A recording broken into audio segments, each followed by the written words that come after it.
नमस्कार, मी प्रेम मोरे. ठाणे वैभवच्या फेसबुक लाईव्हमध्ये तुम्हा सगळ्यांचं स्वागत करतो. आपण दररोज पाहतो, आपल्या दैनंदिन जीवनामध्ये अपचनाचा मोठ्या प्रमाणात प्रत्येकाला त्रास होत असतो. आपण काय खातो, काय पितो, त्या खाण्यापिण्याच्या वेळी आपल्याकडनं पाळल्या जातात का? अशा अनेक समस्यांमुळे जे आहेत आपल्या अपचनावर परिणाम होतो व आपली जी आहे तब्येत बिघडते. मात्र आयुर्वेदिक जर आपण उपचार घेतलात, तर आपल्याला ह्या सगळ्या गोष्टींपासून सुटकारा मिळू शकतो. माझ्यासोबत आज बोलण्यासाठी विशेष मुलाखत मी डॉक्टर गौरांगी करमरकर घेणार आहे. त्यांची आयुर्वेदिक तज्ञ आहेत. त्या विशेष म्हणजे मुख्यमंत्री असतील किंवा मग इतर जे पुरस्कार आहेत त्यांना ते देखील मिळालेले आहेत. माझ्यासोबत बोलण्यासाठी डॉक्टर गौरांगी करमरकर आहेत. आपण त्यांच्याकडनं जाणून घेऊया, की अपचनावर नेमके काय-काय जे आहेत ते आयुर्वेदामध्ये उपचार आहेत. मॅडम सर्वप्रथम तुमचं ठाणे वैभवमध्ये खूप-खूप स्वागत. काय सांगाल हल्लीच्या धावपळीच्या जगामध्ये खूप मोठ्या प्रमाणात अपचन ही एक समस्या बनत चाललेली आहे आणि त्याच्यावर आता काय आयुर्वेदामध्ये उपचार आहेत? कसं असतं, की तोंडापासून सुरू होऊन ते संडासच्या जागेपर्यंत जेवढे आपले अवयव असतात, म्हणजे लहान आतडं, मोठं आतडं, पोट, अन्ननलिका या सगळ्यांना होणारे जे आजार असतात, ते अपचनाच्या विकार याच्यामध्ये अंतर्भूत होतात. तर तोंडाला छाले येणं किंवा आम्लपित्त म्हणजे ॲसिडिटीचा त्रास होणं, IBS म्हणजे irritable bowel syndrome, Crohn's disease, संडासला कडक होणं, पाईल्स फिशर फिस्चुला होणं, हे सगळं आपण अपचनाच्या आजारांमध्ये धरू शकतो. साधारण काय होत असतं, की आपण आजकाल फास्ट फूड, जंक फूड खातो. भूक लागली नसतानाही आपल्याला ऑफिसची वेळ झाली आहे, निघायचं आहे म्हणून भूक लागली नसतानाही खातो किंवा जेवण झाल्यानंतर सुद्धा कोणीतरी काहीतरी वडापाव आवडतो म्हणून आणून दिल्यावरती जेवण झाल्यावरही परत खातो किंवा जेवणानंतर गोड खाऊ नये असं आयुर्वेदाने सांगितलंय. तर आजकाल लोकं जे डेझर्ट खातात ते खातो किंवा विरुद्धन्न असं एक कन्सेप्ट आयुर्वेदामध्ये आहे. म्हणजे काय तर फ्रूट सॅलड, केळं आणि शिकरण किंवा तुम्ही चहामध्ये ब्रेड, बिस्किट, पोळी असं बुडवून खातात. आईस्क्रीम ही सगळी विरुद्धन्नाची उदाहरणं आहेत. अशा पद्धतीचा आहार घेतो, वेळी-अवेळी जेवतो, रात्री जागरण अतिशय जास्त करतो, रात्री उशिराने जेवतो, सकाळी उशिरा उठतो किंवा दुपारी जेवण झाल्यानंतर झोपतो. या सगळ्या कारणांनी अपचनाचा त्रास संभवतो आणि मी वर सांगितलेले आता जे मी सांगितले, त्या सगळ्या आजारांना आपल्याला एक ना एक दिवस सामोरं जावं लागतं. मलबद्धता असेल, कॉन्स्टिट्यूशन त्याच्या तक्रारी अनेक सध्या वाढलेल्या पाहायला मिळतात. कुठेतरी ह्या सगळ्यांपाशी जे आहेत ते म्हणजे म्हणजे तात्काळ बरं होण्यासाठी एखादी मेडिकलमधनं गोळी घेतात किंवा मग काहीतरी ड्रॉप्स घेतात घशामध्ये किंवा एखादं सिरप घेतात. तर ते देखील किती घातक आहे अशा प्रकारे जे नागरिक आहेत त्यांना किंवा रुग्णांना. बरं. सगळ्यात महत्त्वाची गोष्ट म्हणजे काय, की संडासला कशी व्हायला पाहिजे हे लोकांना माहीतच नसतं. तर लक्षात घ्या, सकाळी-सकाळी रोजच्या रोज सोललेल्या केळासारखी आणि फक्त एकदाच संडासला होणं म्हणजे आपण व्यवस्थित किंवा हेल्दी आहोत हे लक्षण समजावं.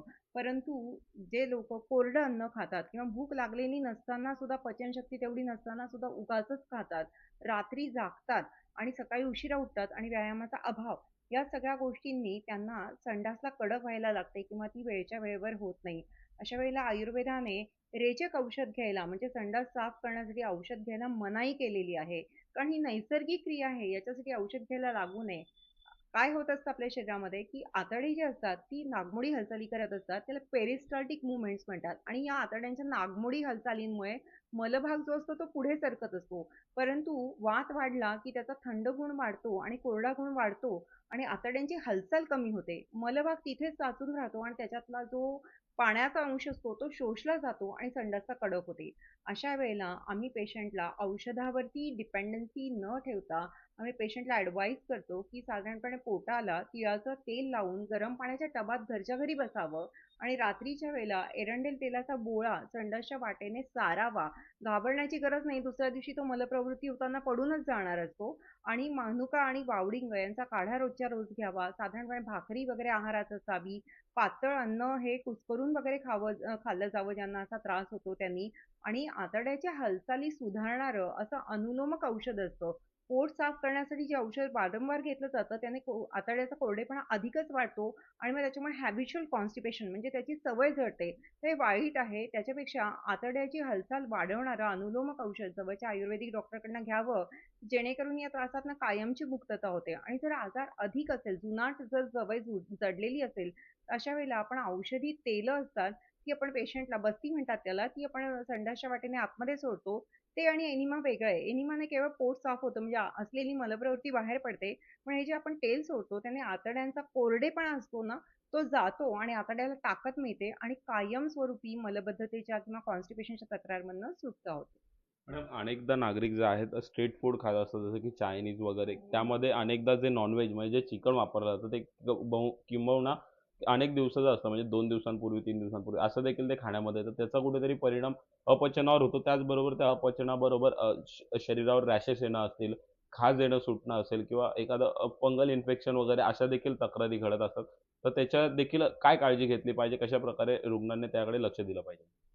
काय असतं माहिती का? याला आता तुम्ही जे म्हटलात अंगावर रॅशेस येणार वगैरे, तर या गोष्टींना आयुर्वेदाने शीतपित्त म्हटलंय. हा पित्ताचाच एक प्रकार मोडतो. म्हणजे जेव्हा आईच्या पोटामध्ये बाळ वाढत असतं, तेव्हा त्याला म्हणतात एम्ब्रिओलॉजिकल डेव्हलपमेंट. हे होत असताना त्वचेचा बाहेरचा स्तर आणि मेंदूचा स्तर आणि त्वचेचा बाहेरचा स्तर हा एका एक्टोडर्म लेयरपासून बनतो आणि पोटाचा आतला स्तर, त्वचेचा आतला स्तर, आतड्याचा काही भाग आणि पोटाचा काही भाग हा एका मेसोडर्म नावाच्या स्तरापासून बनलेला असतो. त्यामुळे जेव्हा पोट बिघडतं तेव्हा त्याचे पडसाद हे सगळे स्किनवरती उमटतात. त्यामुळे हे सगळं खाल्ल्यामुळे आपल्या शरीरातलं पित्त बिघडत असतं. त्यामुळे या पित्त टाकण्यासाठी आपण औषधी तुपं देतो, की या तुपामध्ये हे जे पित्त असतं हे विरघळतं आणि त्याच्यानंतर पोटातला मळभाग बाहेर निघतो. परंतु औषधी पद्धतीने जेव्हा आपण जुलाब देतो त्यावेळेला ते पित्त बाहेर पडत असतं आणि ते शरीराच्या बाहेर निघूनच जातं. त्यामुळे ह्या अशा रॅशेस, ॲलर्जी या गोष्टींपासून सुटका होते. समजा रॅशेस आणि ॲलर्जीसाठी अशा प्रकारची ट्रीटमेंट नाही घेतली, तर काय होतं ॲलर्जीचा एक टोक त्वचेवर असतं आणि एक टोक फुफ्फुसाकडे असतो. मग अशा लोकांना ॲलर्जिक अस्थमा म्हणजे ज्याला आपण बोलीभाषेत दमा म्हणतो, तसा डेव्हलप होतो आणि आयुर्वेदाने सांगितलंय दम्याला आयुर्वेदानं तमक श्वास म्हणतात. तमकेतु विरेचनम. विरेचन म्हणजे पित्ताची औषधी जुलाबाची ट्रीटमेंट. त्यामुळे ज्यांना कायमचा असा दमा जरी जडलेला आहे, या लोकांनी सुद्धा ही अशी विरेचनाची ट्रीटमेंट म्हणजे पित्त बाहेर काढून टाकण्याची ट्रीटमेंट घेतली, तर त्यांचा केवळ त्वचारोगच त्यांचे निघून जातात असं नाही, तर त्यांना त्या अस्थम्याच्या त्रासातनं सुद्धा कायमची मुक्ती मिळते. आणि ऑफकोर्स तुम्ही जे म्हटलं तसं, की हे असं स्ट्रीट फूड किंवा शिळं असलेलं चिकन हे सगळं टाळावं हे साहजिक असतं. डॉक्टर अजून एक प्रश्न. प्रत्येक जण जो आहे सकाळी आता धावपळीच्या जीवनामध्ये घरातनं निघताना चला आज मी बाहेर काहीतरी खाईल किंवा मग मी दुपारी खाईल. तसं राहता-राहता ते त्यांचं खाणं राहून जातं. ते देखील अपचनाला किती कारणीभूत ठरतं. कारण की सकाळचं जेवण आपण डायरेक्ट दुपारी 4 वाजता करतो आणि मग डायरेक्ट संध्याकाळचं रात्रीचं जेवण होतं. त्या जेवणांच्या वेळा पाळल्यामुळे देखील किती मोठ्या प्रमाणात अपचनाला त्रास होतो आणि त्याच्यामुळे त्याच्या शरीराला इतर परिणाम काय-काय होतात? आयुर्वेदाने आपल्याला एक दिनचर्या म्हणून एक भाग सांगितलेला आहे. याचा अर्थ कसा, आज आपण मॉडर्न लँग्वेजमध्ये काही गोष्टी बोलत असतो, की आपल्या शरीराचं बायोलॉजिकल क्लॉक आहे. मात्र ते काय हे कोणाला माहिती नसतं आणि ते न पाळल्यामुळे लाईफस्टाईल डिसऑर्डर्स होत असतात. तर वात आणि पित्त, कफ यांच्या शरीराच्या वेळा ठरलेल्या आहेत. म्हणजे आपल्या शरीरामध्ये आपण नेहमी ऐकतो, की जेवणाच्या वेळा पाळाव्यात. पण त्या का पाळाव्यात? तर आपलं पित्त शरीरातून बाहेर पडण्यासाठी साधारणपणे 9:30 ते 2 हा काळ असतो आणि संध्याकाळी 5 ते 9 हा काळ असतो. त्यामुळे तुम्हाला नाश्ता जरी करायचा असेल, तर तुम्ही 9-9:30च्या दरम्यान म्हणजे पित्त जेव्हा स्त्रवून बाहेर पडतं, त्यावेळेला केला पाहिजे. दुपारचं जेवण साधारण तुमचं 1 ते 1:30च्या दरम्यान झालं पाहिजे. रात्रीचं जेवण तुमचं आयडियली सूर्यास्ताच्या आत झालं पाहिजे किंवा नाहीतर किमान पक्षी 8-8:30 म्हणजे 9च्या आत झालंच पाहिजे. असं जर झालं, तरच ते अन्न पचणार आहे. जर ते अन्न तुम्ही या वेळा सोडून जर खाल्लं, म्हणजे समजा तुमची चूल विझली आहे आणि त्याच्यावर निखारे आहेत आणि त्या निखाऱ्यांवर ज्या पद्धतीने अन्न शिजत नाही, म्हणजे भूक लागलेली आहे आपल्याला, पण तुम्ही जे काही खातात ते पित्त स्त्रवून गेल्यानंतर जर खाल्लं 4 वाजता आणि 5 वाजता, तर तुमची फक्त भूक भागते, परंतु त्या अन्नाचं घटकांमध्ये म्हणजे पोषक अंशात रूपांतर होत नाही. मेटाबॉलिक टॉक्सिन्समध्ये रूपांतर होतं आणि हे जे मेटाबॉलिक टॉक्सिन्स असतात, हे समजा आपल्या लिव्हरमध्ये जाऊन बसले तर फॅटी लिव्हर, हे जर आपल्या ब्लड व्हेसल्समध्ये जाऊन बसले तर कोलेस्ट्रॉल, हे आपल्या पॅनक्रियासमध्ये जाऊन बसले तर इन्सुलिन रेझिस्टन्समुळे होणारा डायबिटीज, हे जर घशात जाऊन बसले थायरॉइडमध्ये तर थायरॉइड डिसऑर्डर्स असं निर्माण होतं. म्हणजे वाटताना आपल्याला वाटतं, की केवळ अपचन आहे, पण अपचनाचे परिणाम इतके होतात, की त्याच्यामुळे हे असे मेटाबॉलिक डिसऑर्डर्स निर्माण होतात आणि पेशंटच्या मागे कायमस्वरूपी औषधं लागतात. त्यामुळे वेळच्या वेळेवर जेवणाला अतिशय महत्त्व आहे.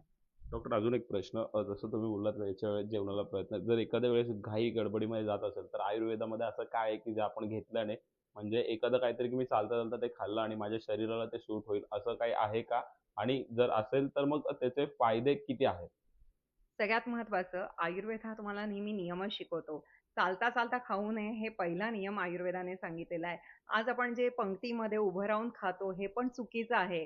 कारण त्याच्यामुळे म्हणजे आता तुम्ही बघा जे लोकं आजकाल दारू पीत नाही त्यांना सुद्धा नॉन अल्कोहोलिक फॅटी लिव्हर असं येत असतं. याचं कारण काय की बुफे असताना आपण उभं राहून खातो. तर उभं राहून खायचं नसतं. तुम्ही बसून मांडी घालून जेव्हा खातात, तेव्हा तुमच्या पोटऱ्यांवरती दाब पडतो आणि सगळं जो ब्लड फ्लो असतो तो मागे पोटाकडे जातो आणि तुम्ही पोटात घेतलेल्या अन्नाला तो म्हणजे पचवत असतो. त्यामुळे अन्न कसं खायचं याचे आयुर्वेदाने आहार विधी विशेष आहेत ना, म्हणून असे 8 नियम सांगून ठेवलेले आहेत. त्या नियमांचं पालन करायचं. म्हणजे एका ठिकाणी बसून जेवायचं, स्वच्छ अंगाने, स्वच्छ सोवळ्या वस्त्राने. याचा अर्थ काय फक्त स्वच्छ कपडे असले पाहिजे. तुमचे कपडे सुद्धा वाईट घाण नसले पाहिजे. तुम्ही ज्या ठिकाणी बसता ती जागा पण साफ असली पाहिजे. अन्न हे ताजं असलं पाहिजे. अन्न हे गरमच असलं पाहिजे आणि अन्न हे थंड म्हणजे त्याच्या बरोबरीने मद्य सेवन किंवा फ्रिजचं पाणी असं न पिता असलं पाहिजे. म्हणजे थोडक्यात काय आयुर्वेद हा तुम्हाला नियमच शिकवतो. आयुर्वेद हा तुम्हाला कुठल्याही परिस्थितीमध्ये की हां, हे असं केलं तर चालेल, अशी मुभा देत नाही. कारण मुभा जरी दिली, तरी शरीराच्या आतमध्ये शरीराला ते कळत नाही. शरीराचं स्वतःचं बायोलॉजिकल क्लॉक असतं. त्यामुळे समजा जर तुम्ही चुकीचं वागलात, तर टोला बसणारच आहे. मॅडम स्वघोषित काही आयुर्वेदिक जे सांगतात, की आम्ही आयुर्वेदिक आहोत, आयुर्वेदिक आहोत. त्यामध्ये ते लोकं असं देखील सांगतात, की आपण जर म्हणजे जेवता-जेवता पाणी पिलं तर ते अमृत आहे. जेवतानंतर पाणी पिलं तर ते विष आहे. तर हे कितपत खरं आहे आणि कितपत खोटं आहे? सगळ्यात पहिल्यांदा आजकाल एक फॅड निघालेलं आहे, कीप युअरसेल्फ हायड्रेटेड हां. हे अतिशय चुकीचं आहे. आपली पचनशक्ती ही अग्नीच्या स्वरूपात असते. मग तिच्यावर तुम्ही थंड पाणी टाका, तुम्ही त्याच्यावर गरम पाणी टाका, तुम्ही त्याच्यावरती औषधी पाणी टाका. जर तुमची पचनशक्ती कमी असेल, तर ती विझणारच आहे. त्यामुळे पाणी सगळ्यात पहिल्यांदा नियम हा आहे, की तहान लागल्यावरच प्यावं. ठीक आहे. पावसाळ्यामध्ये सुंठ सिद्ध घालून ते पाणी थोडंसं सिद्ध जल करावं. हिवाळ्यामध्ये साधारणपणे पंचकोल टाकून ते पाणी सिद्ध करून प्यावं आणि उन्हाळ्यामध्ये वाळ्यासारखी औषधं असतात, ते टाकून ते पाणी प्यावं. दुसरं म्हणजे जो योग्य आहे मनुष्य म्हणजे ज्याची तब्येत अगदी व्यवस्थित आहे, त्याने जेवणाच्या मध्ये घोट-घोट पाणी प्यावं. म्हणजे मिक्सरचं भांडं आहे आणि त्याच्यामध्ये आपण जर पाणी टाकलं, तर ती चटणी व्यवस्थित एकजीव होते. तर त्या पद्धतीने पाणी हे जेवताना मध्ये प्यावं. जो माणूस खूप जाड आहे, त्याला वजन अधिक वाढू नये असं जर वाटत असेल, तर त्याने जेवणाच्या अगोदर पाणी प्यावं. जो मनुष्य अतिशय बारीक आहे आणि त्याला वजन वाढवण्याची इच्छा आहे, तर अशा वेळेला त्या व्यक्तीने जेवणानंतर पाणी प्यायचं असतं. परंतु स्वस्थ मनुष्याने जेवणाच्या मध्ये-मध्ये थोडं-थोडं, गटा-गटा पाणी न पिता थोडं-थोडं प्यावं. पाणी हे बसूनच प्यावं. पाणी हे तोंडाला भांडं लावून प्यावं. कारण जर तुम्ही वरनं पाणी प्यायलात, म्हणजे आजकाल एटिकेटच्या नावाखाली तोंड तोंड लावून पिण्याची पद्धत नाहीये. तुम्ही जर वरनं पाणी प्यायलात, तर तुमचा एअर कॉलम दाबला जातो आणि मग त्याच्यामुळे पोटातनं न्यूमॅटिक प्रेशर म्हणजे हवेचं प्रेशर वाढतं आणि ब्लॉटिंग होतं आणि अपचनाचा त्रास होतो. म्हणून मी सांगितलं आयुर्वेदामध्ये कुठल्याही गोष्टींची आयुर्वेदिक डॉक्टर तुम्हाला मुभा देत नाही. तुम्हाला नियम पाळायला लागतात. मॅडम शेवटचा प्रश्न, अपचन होऊ नये त्यामुळे काय दक्षता घेतली पाहिजे? आणि कशाप्रकारे त्यांचं आयुष्य लाईफटाईम हा वाढू शकतो, ह्या संपूर्ण गोष्टींचं जर पालन त्यांनी केलं तर?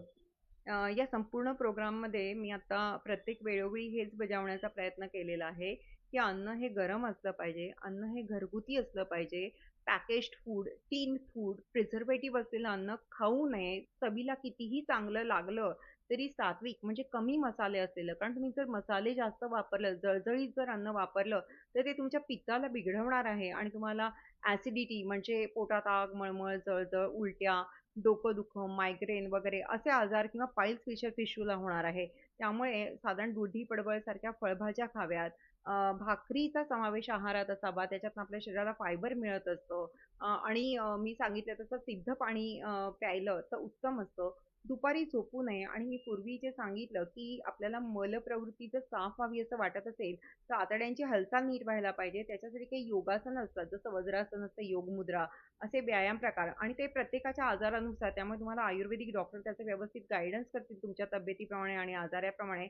त्यामुळे नुसतं खाणं महत्त्वाचं नाही, तर व्यायाम आणि व्यायामाच्या प्रकारात देखील योगासनं तितकीच महत्त्वाची आहे.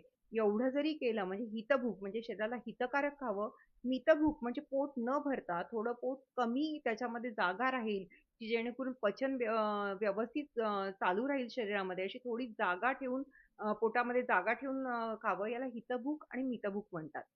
अशा पद्धतीने आपण आहार घेतला पाहिजे. धन्यवाद मॅडम ठाण्याबाबतशी बोलल्यासोबत. नक्कीच माझ्यासोबत बोलण्यासाठी आयुर्वेदिक तज्ञ डॉक्टर गौरांगी करमरकर होत्या.